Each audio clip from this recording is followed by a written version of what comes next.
ராகேஷ், என்னடா பிரச்சனை உனக்கு? நான் ஆரம்பிச்சேன், அவன் தான் ஆரம்பிச்சான். யார் ஆரம்பிச்சேன்டா? இந்த இளவுக்கு தான் நான் இந்த வீட்ல இருக்க மாட்டேன், தனி கொடுத்துல போனோம்னே. அதெல்லாம் முடியாதுங்க. இந்த மாதிரி செல்லா காசுக்கு பயந்துகிட்டு நாம எதுக்கு தனி கொடுத்துல போனோம்? ஹலோ, யார் செல்லா காசு? மரியாதை கேட்டுடும், ஜாக்கிரதை. என்ன விமர்சனம் பண்ணீங்க, அப்புறம் உங்களை பத்தி நான் பேச வேண்டியதா போயிடும். பேசவா? ஐயோ விடுங்கப்பா விடுங்க. டேய், நாளைக்கு ஏலகிரி போகணும்னு சொன்னேன்ல, அது பாரு. உமா, டிஃபன் ரெடி பண்ண, கிச்சனுக்கு போ. ஷாம்லா, கோயிலுக்கு போகணும்னு சொன்னேன்ல, கிளம்பு. ஏய், வேலை தேடி போகணும்ல, நீ போடா. டேய், ஊருக்கு கிளம்புற வேலையை பாரு. இல்லப்பா, வீடு இவ்வளவு கொந்தளிப்பா இருக்கும் போது நான் எப்படிப்பா என் பொண்டாட்டி புள்ளைய விட்டு போறது? அப்போ உன் பொண்டாட்டி குழந்தைய கூட்டிட்டு போடா ஏலகிரிக்கு.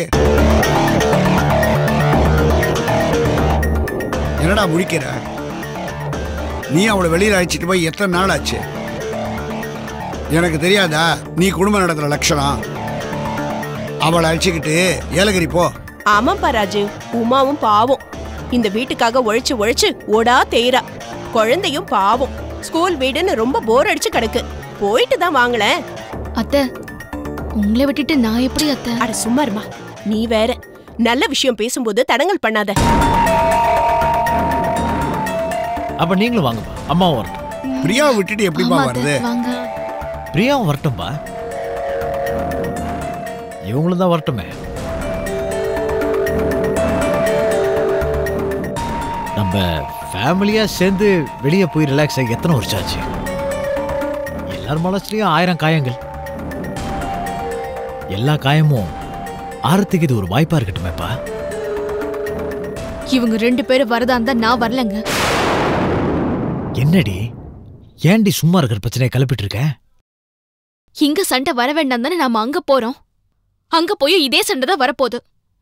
ஹலோ, யாரை வெத்தலை பகிச்சு கூப்பிட்டாலும் நாங்க வர தயாரா இல்ல, சரியா? நீ உள்ளவா. மாமா, உமாக்கா சொல்றதும் கரெக்ட் தான். மனசு நிறைய சங்கடங்களை வச்சுக்கிட்டு ஏலகிரி என்ன காஷ்மீரே போனாலும் யாருக்கும் நிம்மதி இருக்காது. அவங்க மட்டும் போயிட்டு வரட்டும். ஹாப்பி ஜர்னிங்க, நல்லபடியா போயிட்டு வாங்க. என்ன பேச்சு? வா. என்ன இதோ வரேன். சியூ மாமா. அப்பா, நீங்க 2 பேரும் வாங்கப்பா.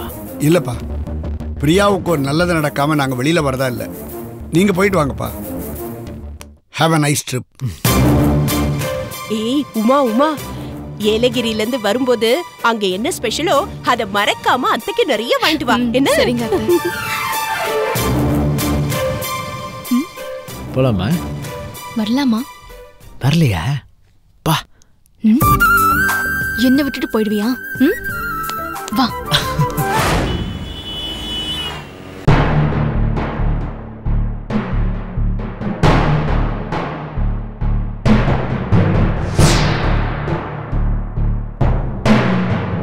கஸ்தூரி கொலை வழக்கு மீண்டும் ஆரம்பிக்கப்படுகிறது.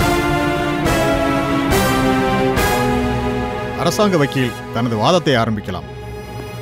Thank you your honour. Your honour, Kasturi புதைக்கப்பட்ட இடத்திலிருந்து அவரது எலும்புகளை எடுத்து அதை ரசாயன பரிசோதனைக்கு உட்படுத்தி அந்த ஆய்வறிக்கையை தாக்கல் செய்யுமாறு தாங்கள் உத்தரவிட்டிருந்தீர்கள். ஆனால் கஸ்தூரியின் எலும்புகள் அங்கே கிடைக்கவில்லை. அந்த ஆய்வுகளையும் வீடியோ ஆதாரங்களையும் தங்களிடம் சமர்ப்பிக்கிறேன். என்னம்மா?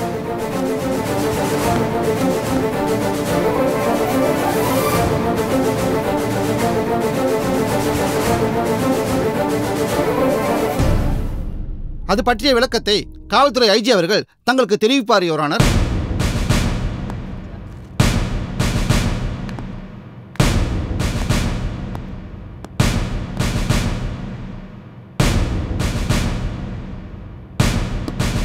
யுவர் ஆனர், கோர்ட்டின் உத்தரவின்படி நாங்க village revenue officer, forensic department கூட கஸ்தூரி புதைக்கப்பட்ட இடத்துல தோண்டி பார்த்தோம். அந்த இடத்துல எலும்புகளோ பாடி பார்ட்ஸோ எந்தவித ஆதாரமும் கிடைக்கல சார். இது எங்களுக்கு எல்லாருக்குமே அதிர்ச்சியா இருந்தது. ஒருவேளை கஸ்தூரி அங்க புதைக்கப்படலையோ அப்படின்னு விசாரிச்சு பார்த்துட்டோம். ஆனா அங்க இருந்த பெரியவங்களை விசாரிச்ச போது கஸ்தூரி புதைக்கப்பட்டதை பத்தி அங்க யாருக்கும் ஒன்னும் தெரியல. நீங்க போகலாம்.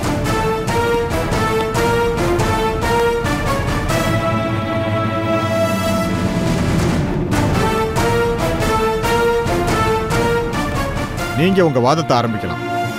யுவர் ஆனர், இது ஏதோ சதிச்செயல் போல் தெரிகிறது.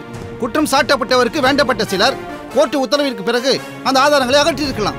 அவர்கள் யார்? இந்த கொலைக்கான முக்கியமான ஆதாரங்கள் எல்லாம் என்னவாயிற்று? இதை பற்றியெல்லாம் விசாரிப்பதற்கு எங்களுக்கு கால அவகாசம் தேவைப்படும்.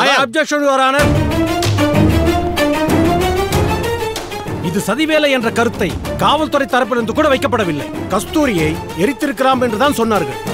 இத்தனை வருடங்களுக்கு முன் சிதையில் வைத்து எரிக்கப்பட்ட உடம்பின் எலும்பை இப்பொழுது போய் தேடி பார்த்தால் எப்படி கிடைக்கும்? ஆகவே யுவர் ஆனர், எனது கட்சிக்காரரான முத்துலட்சுமி இந்த கொலையை செய்தார் என்பது ஆதாரமில்லாத குற்றச்சாட்டு. மேலும் இந்த வழக்கின் முக்கிய சாட்சியான டாக்டர் பத்ரி கஸ்தூரி வழக்கில் நேரடி சாட்சியே அல்ல. அவரது சாட்சியம் யூகத்தின் அடிப்படையாக கொண்டது. அவருக்கு கருணாகரன் மேல் பரிதாபமும் எனது கட்சிக்காரர் முத்துலட்சுமி மீது கோபமும் இருந்திருக்கலாம். மேலும் அவர் மனநிலை சரியில்லாதவர். ஆகவே இதன் அடிப்படையில் எனது கட்சிக்காரரை விடுதலை செய்யுமாறு பணிவன்புடன் கேட்டுக்கொள்கிறேன்.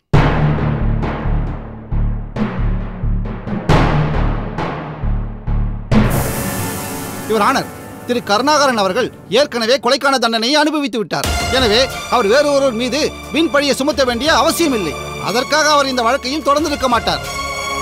ஒரு குடும்பத்தின் மீது விழும் கொலைப்பழி பல தலைமுறைகளையும் தாண்டி நிற்கக்கூடியது, காலகாலமாக பேசப்படக்கூடியது. நம் இந்தியாவிற்கு சுதந்திரம் கிடைத்து கிட்டத்தட்ட 68 ஆண்டுகள் ஆகிறது. இன்னும் நாம் நம் தேசத்தை காட்டிக் கொடுத்த சில துரோகிகளை மறக்கவில்லை. அவர்களது பெயரை சொல்லி நாம் பல தலைமுறைகளை தாண்டியும் அவர்களது சந்ததிகளை நாம் திட்டிக் கொண்டுதான் இருக்கிறோம். அதே போல திரு கருணாகரன் மீதுள்ள இந்த கொலைப்பழி அவரது சந்ததிகளை கூட பாதிக்கக்கூடியது. இன்னும் பல அப்பாவிகளும் இதனால் பாதிக்கப்படலாம். மன ரீதியான இந்த கருத்தை மனதில் கொண்டு திரு கருணாகரன் நிரபராதி என்று நியாயமான தீர்ப்பை வழங்க வேண்டும் என்று தங்களை தாழ்மையுடன் கேட்டுக்கொள்கிறேன். இந்த வழக்கின் தீர்ப்பு மதியம் 2 மணிக்கு வழங்கப்படும். The court is adjourned.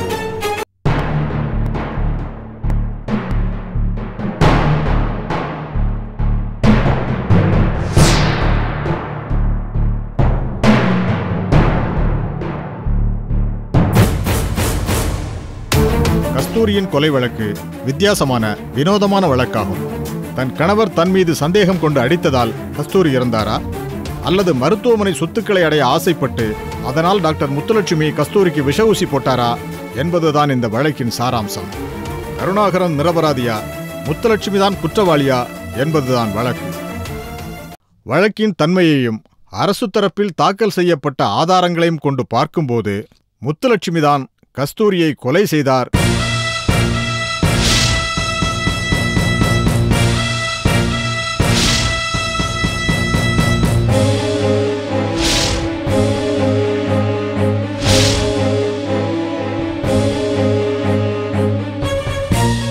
என்ற குற்றச்சாட்டு அரசு தரப்பில் சரிவர நிரூபிக்கப்படவில்லை.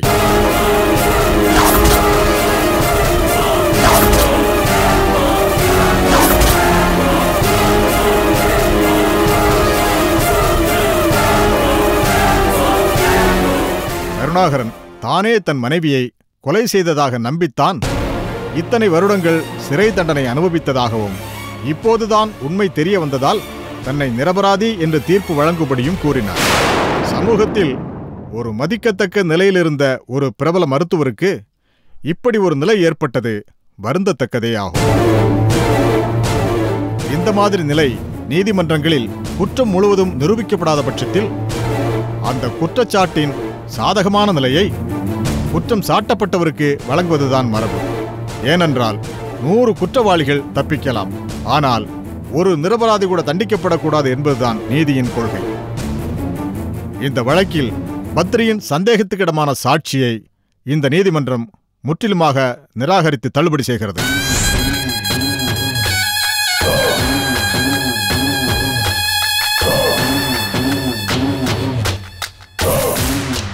அவர் கஸ்தூரி கொலையை நேரடியாக பார்த்த சாட்சி அல்ல என்ற காரணம் ஒன்றே அதற்கு போதுமானதாகும். இருப்பினும் கருணாகரன் நிரபராதியாக இருக்கலாமோ என்ற நிலைப்பாட்டை நீதிமன்றம் எடுத்து கஸ்தூரி சம்பந்தப்பட்ட ஆதாரங்களை சேகரிக்க ரசாயன பரிசோதனை செய்ய உத்தரவிட்டது. ஆனால் அந்த விஷயத்தில் காவல்துறையும் அரசு தரப்பும் வெற்றி பெறவில்லை. இந்த விஷயத்தில் காவல்துறை இன்னும் சிரத்தையாக செயல்படாமல் மெத்தனமாக செயல்பட்டுள்ளதோ என்று எனக்கு ஐயப்பாடு ஏற்பட்டுள்ளது. ஆகவே சந்தேகத்தின் பயன்களை கொலை குற்றம் சாட்டப்பட்ட டாக்டர் முத்துலட்சுமிக்கு சாதகமாக்கி டாக்டர் முத்துலட்சுமி கஸ்தூரியை கொலை செய்த குற்றவாளி அல்ல என்று அவரை விடுதலை செய்ய உத்தரவிடுகிறேன்.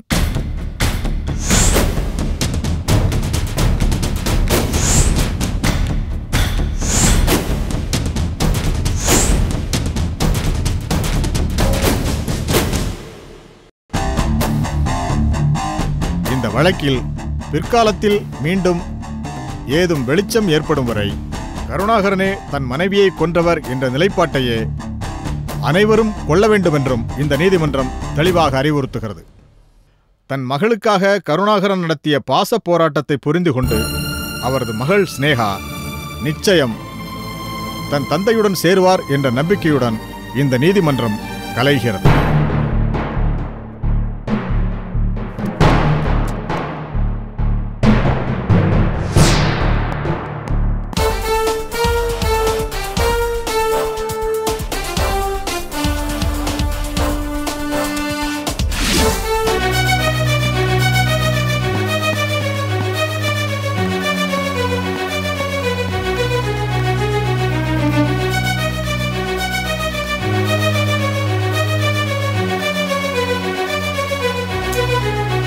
நாம பட்ட கஷ்டம்லாம் வீணா போச்சேன்னே. விடுராஜி, கேஸ் தோத்து போனது கூட எனக்கு வருத்தம் இல்லம்மா. ஸ்னேகா கிட்ட நான் நிரபராதின்னு என்னால நிரூபிக்க முடியலையே, அதாம்மா வருத்தமா இருக்கு.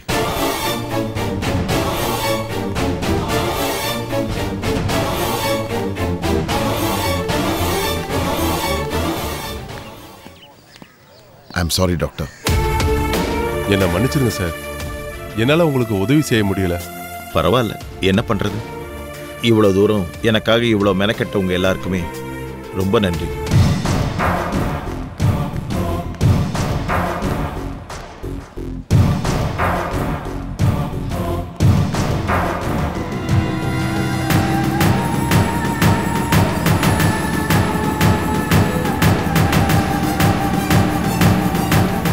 ஏண்ட லூசர்ஸ் எல்லாருமே சேர்ந்து பெரிய மாநாடே நடத்திக்கிட்டு இருக்கீங்க. ஓ, டாக்டர் கருணாகரன், ஆளே அடையாளம் தெரியல. எப்படி நெஞ்ச நிமித்தி நின்ற மனுஷன் இப்படி கூனி குறுகி போய் நிக்கிறீங்களே. ஏய், மரியாதையா போயிடு. ஏதாவது பேசின அப்புறம் நான் யாருன்னு காட்டிடுவேன். ஆலமரமே சாஞ்சு கிடக்குது, அதுக்கு கீழே இருக்கிற புல்லு நீ. எதுக்கு தேவையில்லாம துள்ளிக்கிட்டு இருக்க? ஏய் விடுராஜி, ஆடாத ஆட்டம் எல்லாம் ஆடினதில்ல, உன் அரசியல் பலத்தை காமிச்சதில்ல, காவல்துறையை உன் எடுபடி ஆக்கந்தில்ல. இப்படி மூலக்கோளாறு இருக்கிறவட நம்பி கோட்டுப்படியை ஏறலாமா கருணாகரா?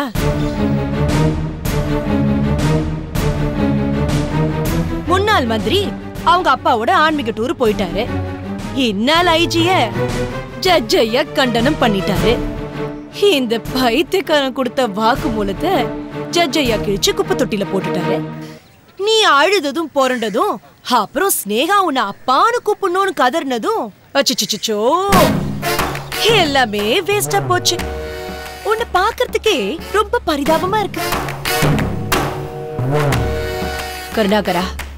இன்னியோட உன்னோட ஹாஸ்பிட்டல் வாழ்க்கை, நீ டாக்டரா பிராக்டிஸ் பண்ண வாழ்க்கை எல்லாமே மொத்தமா முடிஞ்சு போச்சு.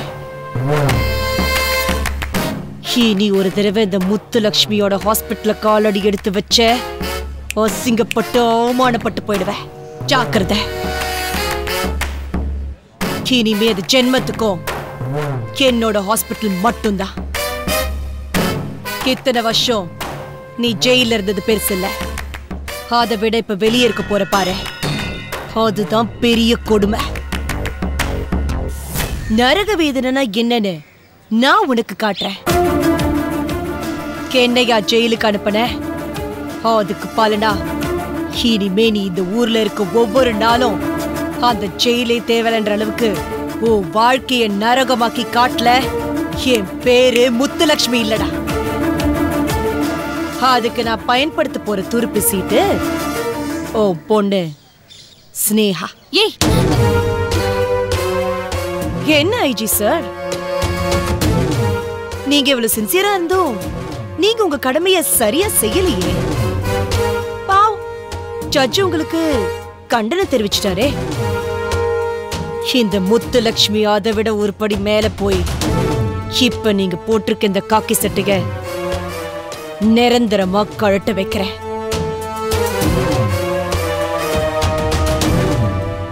என்ன கிண்டலா சிரிக்கிறீங்களா?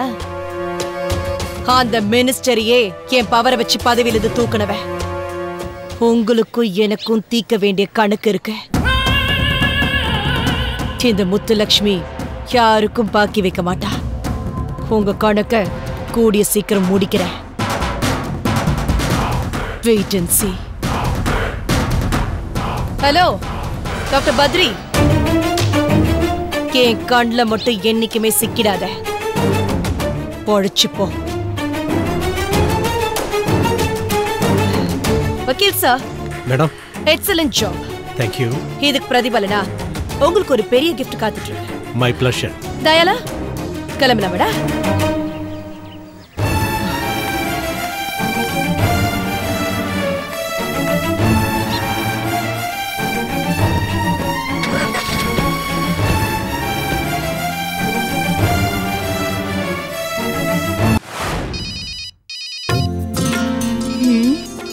அப்பா பாப்பா மளிகை கடைக்கு போயிட்டு வர்றதுக்குள்ள 100 போன். ஏதோ புது நம்பரா இருக்கு. ஹலோ.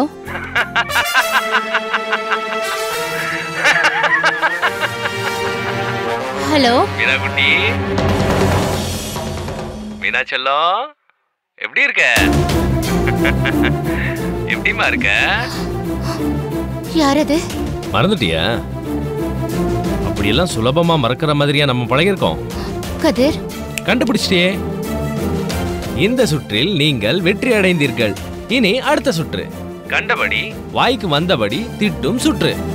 அட பாவி, உருப்பிடுவியா நீ? நாசமா போயிடுவேன். எங்கடா ஓடி ஒளிஞ்சிட்டு இருக்க நீ? இருந்தாலும் உயிரை எடுக்கிற, இல்லைனாலும் உயிரை எடுக்கிற. நீ எல்லாம் நல்லாவே இருக்க மாட்டேடா. இந்த சுற்றிலும் பிரமாதமாக பேசி நீங்கள் வென்று விட்டீர்கள் மீனா. இத பாரு கதிர், ஒழுங்கு மரியாதையா பேசு. சரி விடு. நீ எப்படி இருக்க? எப்படி இருக்கான் உன்னோட left right attention about turn, உன்னோட மிலிட்டரி மவுஸ்? ஏய், இங்க என்ன நடக்குதுன்னு உனக்கு தெரியுமா? நல்லா தெரியுமே. எங்க அம்மா ஆர்த்தி வீட்டுக்கு போனாங்க. அவளை நல்லா சுலுக்கு எடுத்தாங்க. அப்புறம் உன்னை வந்து பெண்ட் எடுத்தாங்க. அப்புறம் மிலிட்டரிய வீட்டுக்கும் போலீஸ் ஸ்டேஷனுக்கும் அலைய வச்சு பரேட் எடுத்தாங்க. கரெக்ட் தானே? அட பாவி, இவ்ளோ துல்லியமா சொல்ற? அப்ப நீ இந்த ஏரியாவுல தான் சுத்திட்டு இருக்கியா? என்ன பத்தி எல்லா டீடைலையும் நீ தெரிஞ்சு வச்சிருக்க? உன்னை பத்தி என்னடி? உன்னையே எனக்கு ரொம்ப நல்லா தெரியும். உன் உடம்புல இருக்கிற மச்சங்க கூட நல்லா. பொறுக்கி ராஸ்கல், வார்த்தையே ஆனந்த பேசு. என்னம்மா சொல்றதுக்குள்ள சென்சார் பண்ற? சரி விடு. நான் சொல்ல வந்தது நீ நச்சுன்னு புரிஞ்சுக்கிட்ட. அது போதும் எனக்கு. ஆமாங்கண்ணே, நீ என்னமோ திடீர்னு விஷம் குடிச்சிட்டியாமே. வழக்கமா இணை பிரியாத காதலர்கள் தான் பிரிவி துயர் தாங்காம விஷம் குடிப்பாங்க. நீயும் அப்படிதான் குடிச்சியா? உன்கிட்ட இருந்து என்ன காப்பாத்திக்க குடிச்சண்டா முண்டம். ஆனா அந்த முண்டத்தை விட்டு உன்னால பிரிய முடியலையே. உயிரோட இருக்கியே. நம்மள மரணம் கூட பிரிக்க முடியாதுன்னு தெரிஞ்சுக்கிட்டியா? I love you Meena. டேய், நான் அடுத்தவன் பொண்டாட்டிடா. என்கிட்ட கொஞ்சம் மரியாதையா பேசு. என்ன கண்ணு கணக்கு தப்பா சொல்ற? நல்லா யோசிச்சு பாரு. யார் ஆதியில வந்தவன், யார் பாதியில வந்தவன், யார் சீனியர், யார் ஜூனியர்? ஐயோ கடவுளே, உன் மேல வெறியில இருக்கண்டா. காதல் வெறி தானே? கொலை வெறிடா. இன்னொரு தடவை என் கையில மாட்டின, நான் விஷெல்லாம் குடிக்க மாட்டேன். இது வரைக்கும் வாழ்ந்ததெல்லாம் போதுன்னு உன்னை கொன்னுட்டு ஜெயிலுக்கு போயிடுவேன். இப்பவும் ஒன்னும் கெட்டு போல கண்ணு. நான் காணாம தானே போயிருக்கேன். எங்க இருக்கேன்னு யாருக்கும் தெரியாது. போலீஸ் கூட கண்டுபிடிக்க முடியாது. எங்க அம்மா நான் செத்துட்டேன், சரவணா என்ன கொலை பண்ணிட்டான்னு சொல்லிக்கிட்டு இருக்காங்க. உனக்கு வேலை ஈஸிமா. நேரா போலீஸ் ஸ்டேஷனுக்கு போ. நான் தான் கதிரை கொண்டுட்டேன்னு வாக்குமூலம் கொடுத்துரு. ப்ராப்ளம் சால்வ்டி. பரதேசி, நீ மட்டும் என் புருஷன் கையில கிடைச்ச. ஏய் ஹலோ ஹலோ. ஏய் ஹலோ, என்ன சத்தத்தையே காணோம்? என்ன என் ஃபோன் நம்பர் ட்ரேஸ் அவுட் பண்ண பார்க்குறியா? அவ்வளோ ஈஸியாக என் நம்பர் ட்ரேஸ் பண்ண முடியாது. போலீஸ்க்கு வீணா கஷ்டத்தை கொடுக்காத. எங்கடா இருக்க? ஓஹோ, மிலிட்ரி அட்டென்ஷன். விளையாட்டு போதும் கதிர், எப்போ வர? ஃபேமிலியே உன்னை காணோன்னு அழுதுட்டு இருக்காங்க. ஆர்த்தி உன்ன என்னப்பாவே இருக்கா? இங்க பாரு, குழந்தைக்கு எதுவுமே தெரியாது, அவ பாவம். அவ உன்னை ரொம்ப மிஸ் பண்றா. ஏய் மில்ட்ரி, நீ கரட முருடான ரஸ்க்குன்னு எனக்கு தெரியும். என்ன நைஸா பிடிக்க தானே இப்படி நனைஞ்ச பிஸ்கட் மாதிரி இவ்வளோ சாஃப்டா பேசிக்கிட்டு இருக்க. இங்க பாரு, என் பொறுமைக்கு ஒரு எல்லை இருக்கு. இப்பதான் நீ சரியான மிலிட்ரிக்கார மாதிரி எல்லாம் இல்லைன்னு பேசிக்கிட்டு இருக்க. I like you. ஆமா, எந்த இல்லை? காஷ்மீர் இல்லையா? கார்கில் இல்லையா? இல்ல வாகா இல்லையா? இங்க பாரு, உன்கிட்ட கத்தி நான் எனர்ஜி வேஸ்ட் பண்ண விரும்பல. ஏன்னா மழை பெஞ்சா எறும்பு தான் சிரமப்படும். எறும்பு மேல எவ்வளவு மழை பெஞ்சாலும் அது வேஸ்ட் தான். அந்த மாதிரி உன்னை கொண்டுடுவேன், திட்டுறது எல்லாமே வேஸ்ட் தான். ஏய் மானம் கெட்டவனே, கொதிக்கலையா உன் ரத்தம்? உன் பொண்டாட்டி கிட்ட எப்படி நடந்துகிட்டேன்னு நினைச்சு உனக்கு ஆத்திரம் வரல?